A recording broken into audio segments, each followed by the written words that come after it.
Olá, uma boa tarde para você que acompanha a Record News Amapá. Você que está chegando na hora do seu almoço, está almoçando, vai voltar a trabalhar, tenha um bom almoço e um bom retorno ao trabalho. E para você que chegou do trabalho e agora vai descansar, tenha também um bom descanso. Está no ar o Record News Amapá.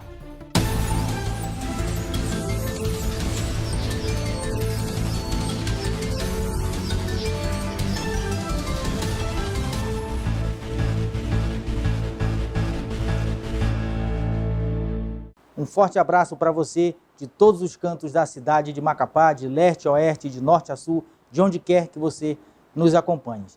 E vamos agora de primeira notícia. Órgãos estaduais retomam as atividades presenciais. O público é atendido através de agendamento feito pelo site de cada órgão. A retomada acontece em 4 etapas. Iniciou com serviços administrativos em órgãos de saúde e segurança pública e de infraestrutura no dia 10 de agosto. E agora com os órgãos de desenvolvimento sustentáveis.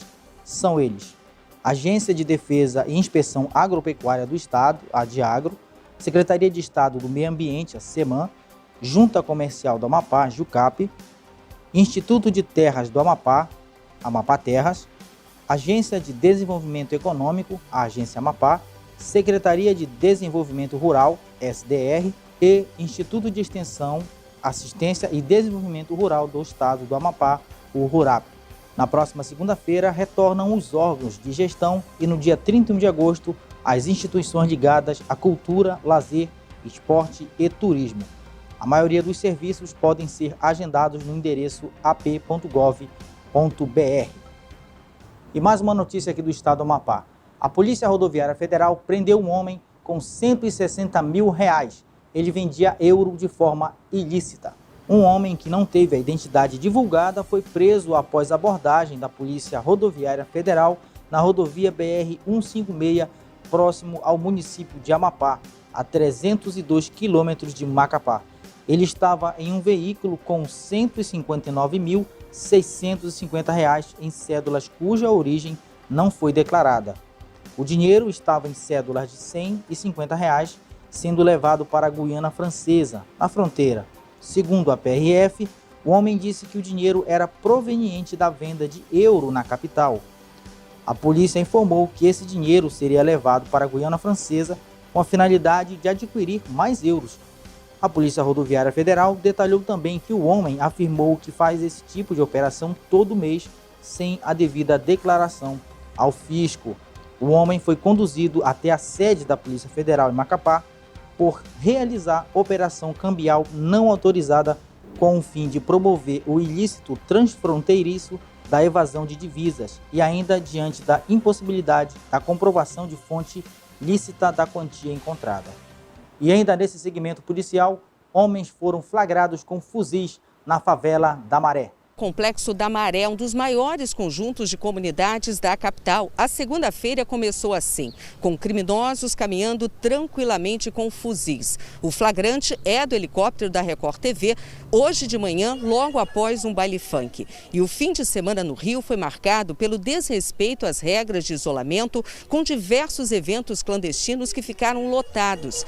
Vale lembrar que a cidade do Rio decidiu adiar a fase 6 da flexibilização. Isso significa que eventos culturais seguem proibidos. E vamos a mais uma notícia que envolve a criminalidade. Por conta da pandemia, o CNJ, que é o Conselho Nacional de Justiça, tomou algumas medidas que faziam com que presos fossem soltos para evitar a propagação do vírus nas penitenciárias. O problema é que no meio desses criminosos, presos de alta periculosidade também foram soltos.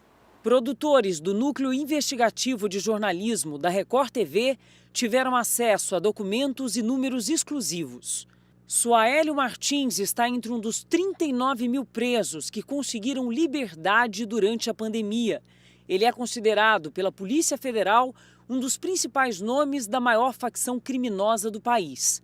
Foi preso na Baixada Santista há 6 anos durante essa operação, a Oversi, no Porto de Santos, onde foram encontrados containers inteiros recheados de drogas, quase 4.000 toneladas de cocaína, que transitava pelo maior porto do Brasil. Esse grande traficante paulista que foi solto por uma liminar do TJ na última quinta-feira. Ele sequer tinha ido para a residência que ele havia indicado, né? Ele nunca esteve lá.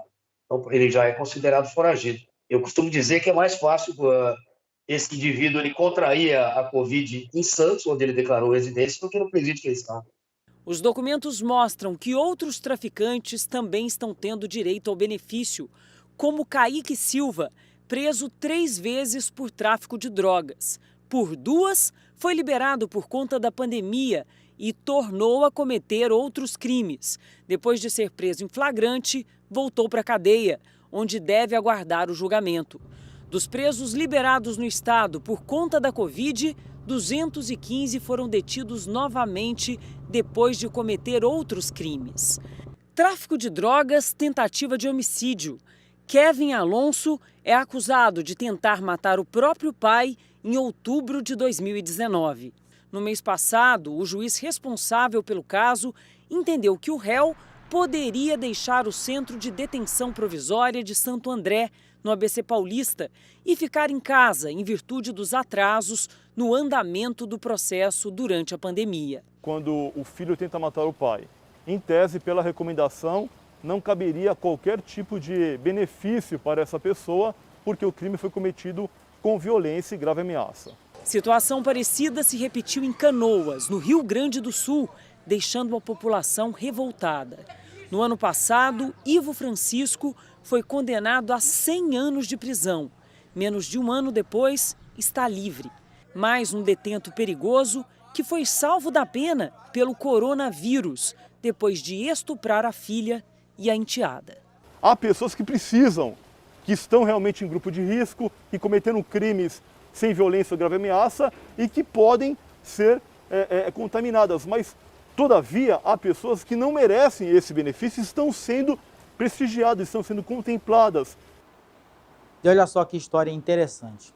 Uma bebê de 9 meses conseguiu fazer a cirurgia após ser vítima de um golpe de uma influenciadora digital que tinha se comprometido a pagar a sua cirurgia. A menina sorridente e bem disposta não foi sempre assim. Yasmin nasceu com cardiopatia congênita, uma má formação no coração. No lugar de 2 válvulas para bombear o sangue, havia apenas uma, o que sobrecarrega principalmente o pulmão. Só uma cirurgia poderia fazer a correção. A criança fica mais cansada, então ela cansa para mamar, ela não consegue amamentar geralmente no peito o tempo todo, tem que parar várias vezes, ela sua mais e principalmente ela não ganha peso, não desenvolve. O problema foi diagnosticado aos 7 meses, quando a bebê pesava pouco mais de 3 quilos, metade do indicado para a idade. O quadro de desnutrição tornava o caso ainda mais grave. Após o diagnóstico, a família começou uma verdadeira saga. Além do risco do procedimento, a cirurgia não é feita pelo SUS do Tocantins, onde a menina morava. O custo em hospitais particulares passa de R$100 mil.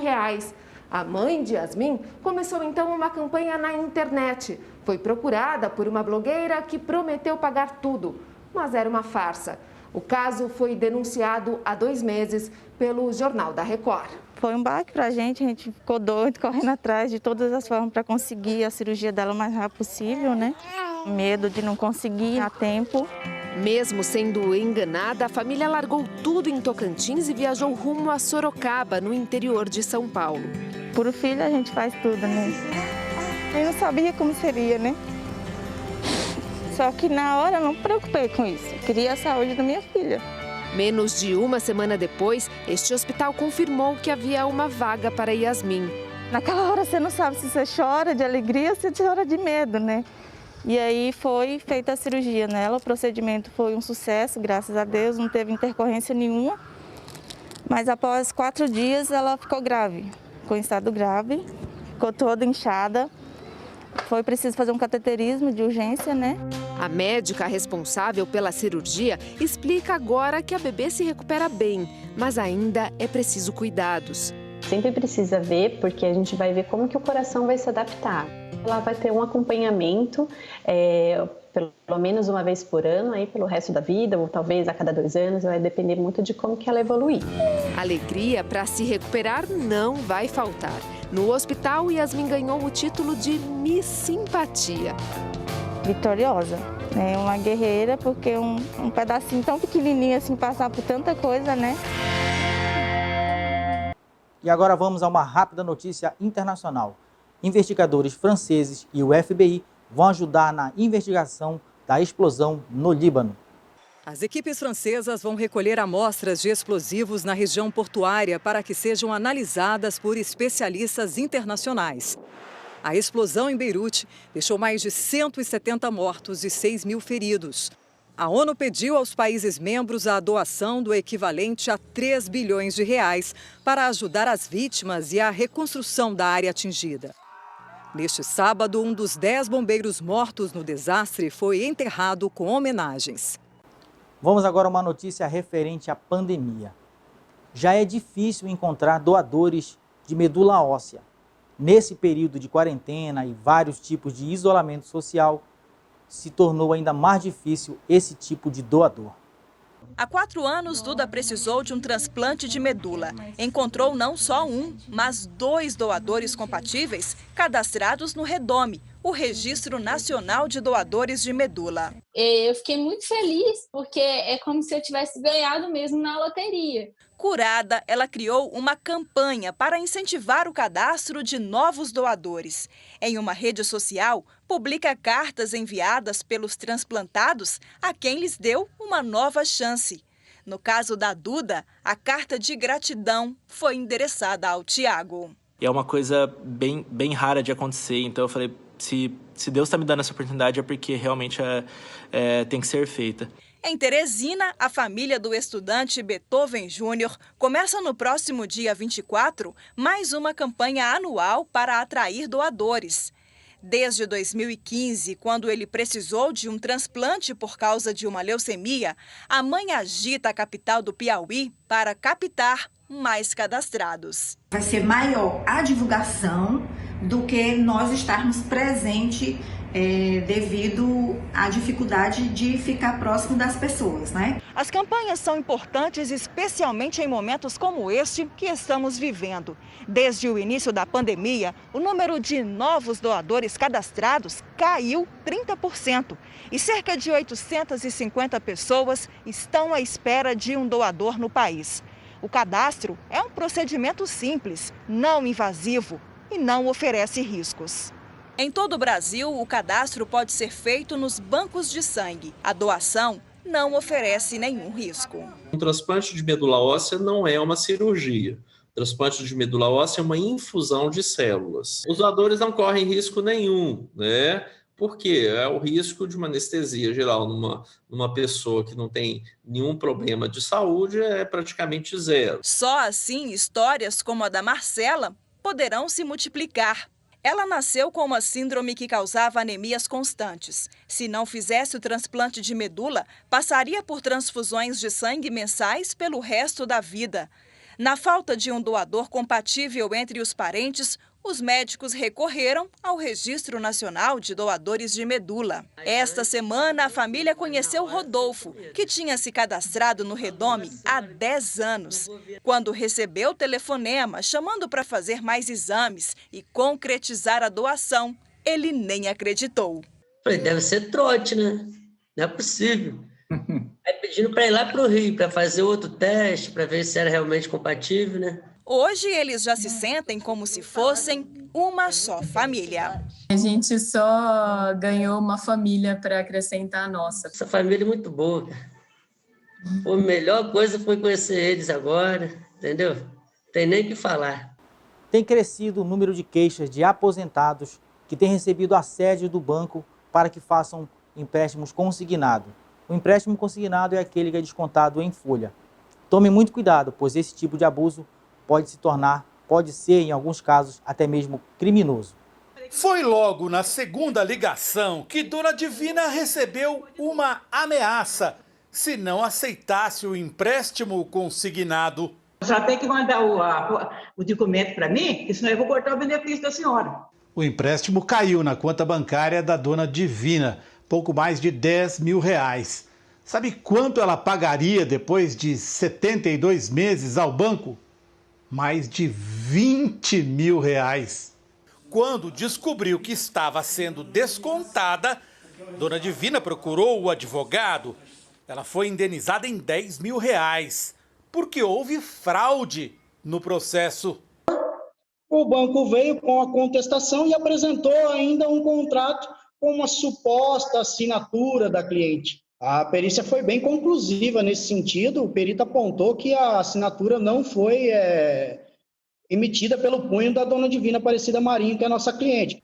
Pela lei, os bancos só podem contatar aposentados e oferecer empréstimos depois de 180 dias do primeiro benefício. O INSS faz concorrência pública para selecionar as instituições que pagam a aposentadoria. Só os bancos ganhadores deveriam ter acesso aos dados dos clientes. Mas não é o que acontece.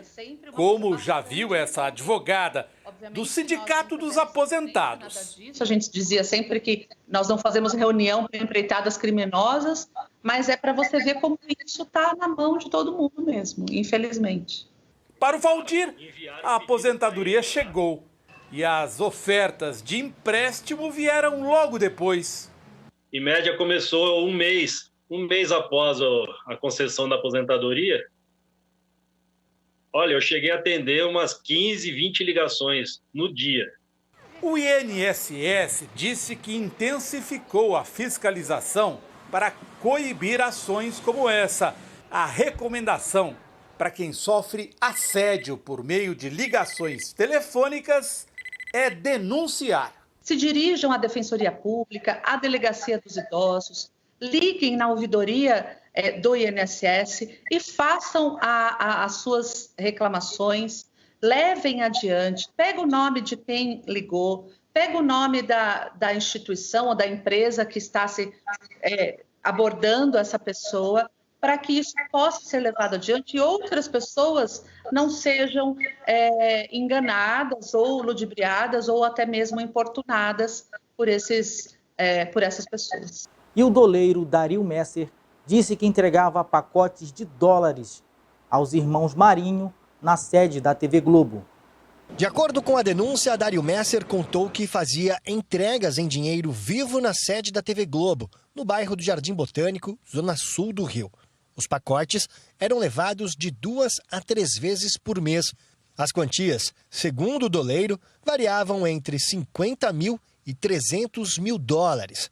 Em valores atualizados pelo câmbio de hoje, o equivalente a 269 mil e 1.615.000 reais. Segundo Messer, a pessoa que recebia o dinheiro na Globo era um funcionário identificado por ele como José Aleixo. Aleixo já foi diretor financeiro da emissora e assessor da vice-presidência da empresa. O doleiro confirmou que o dinheiro era destinado aos irmãos Roberto Irineu, presidente do Conselho Administrativo do Grupo Globo, e José Roberto Marinho, vice-presidente do Grupo Globo. Dario Messer é acusado de lavar dinheiro a empresários e políticos envolvidos em corrupção, entre eles o ex-governador do Rio, Sérgio Cabral. Na delação, ele afirmou que a relação com os Marinho teve início na década de 90, por intermédio de um gerente de conta da família num banco de Nova York. De acordo com a delação de Messer, os valores entregues no Brasil eram compensados no exterior e a mesma quantia era depositada depois de volta nas contas dele, também fora do país. A delação premiada foi homologada pelo Ministério Público Federal do Rio. Pelo acordo, o doleiro dos doleiros vai cumprir pena de 18 anos e 9 meses e renunciar a quase todo o patrimônio dele, calculado em cerca de R$1 bilhão. E olha só que interessante, algumas pessoas têm sofrido de lapsos de memória. Isso pode ter uma relação direta com o isolamento social. Sem sair de casa, a publicitária Ângela se multiplica para atender tantas tarefas e demandas. E ainda resolveu abrir um pequeno negócio. Se adequar a um novo estilo de vida durante a pandemia não tem sido fácil. Eu ando muito aflita,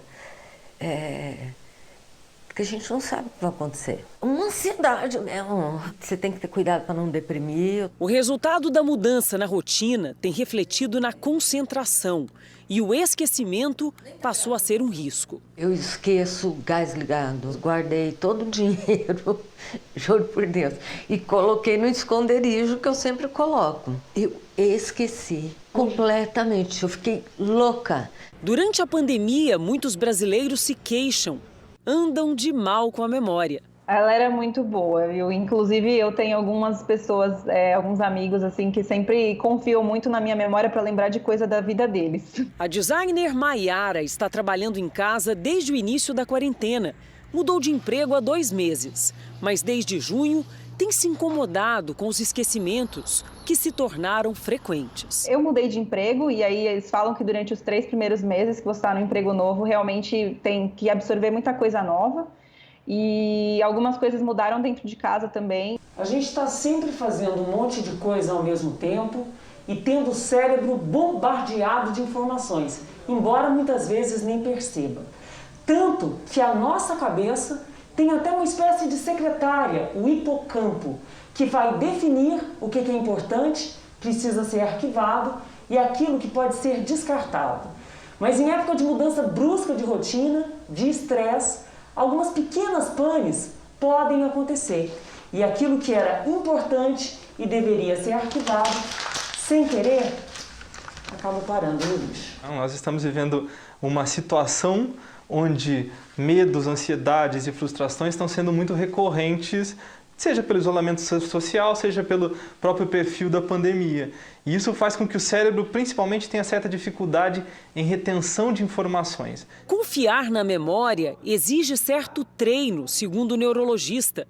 Menos cobranças, mais paciência e, na medida do possível, manter uma rotina saudável, parecida com a de antes. E o mais importante, exercitar sempre a concentração.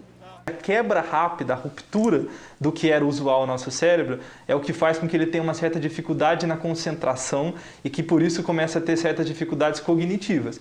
Então, assim, voltar a ter suas atividades, voltar, pelo menos conseguir ter atividades físicas, um bom sono, boa alimentação, já é uma característica muito importante para que esse paciente não tenha essas queixas. Então é só ficar atento nessas dicas para que você não sofra também desse esquecimento repentino. E para você que não esquece de fazer uma boa alimentação, você vai acompanhar agora uma matéria toda especial para quem quer mudar os hábitos alimentares e está nessa nova tendência dos veganos. Acompanhe aí que essa matéria está bem legal. Atingiu o sul do país, mais precisamente em Santa Catarina, e deixou pelo menos um morto e 800 pessoas desabrigadas. Quem tem mais informações agora é a repórter Fabiane Paza. Eu vou perguntar dela, Fabiane, como é que está a situação aí e o caos e o clima no sul do país? Olha, a gente começa uma semana com instabilidade, baixas temperaturas, viu? E vai ser uma semana de reconstrução para as vítimas do temporal que atingiu o estado no fim da semana. Pelo menos 848 pessoas ficarão desabrigadas. Em toda Santa Catarina, mais de 4.000 casas foram atingidas. A cidade de Água Doce, por exemplo, que fica no meio-oeste, decretou o estado de calamidade pública devido aos estragos provocados por um de 2 tornados que atingiram Santa Catarina. O temporal passou pelo estado, deixando um rastro de destruição. A situação mais crítica é mesmo em Água Doce, onde 11 pessoas ficaram feridas, mas elas se recuperam bem. Boa parte da cidade ainda está sem energia elétrica e sem comunicação. Pelo menos uma morte foi confirmada até agora. A vítima fatal é um jovem de 22 anos que havia saído para pescar. Ele foi surpreendido pela tempestade quando estava em alto mar. E chega ao fim mais essa edição do programa Record News, edição esta de terça-feira, dia 18 de agosto de 2020. Mas continue ligado aqui na Record News, você vai ficar na companhia do programa com o pastor Jadson Guerra, no programa Problemas e Soluções. E se você tem um problema, assiste aí, que em um determinado momento você vai poder participar daquela prece toda especial que vai te conectar diretamente com Deus. Um forte abraço e até amanhã.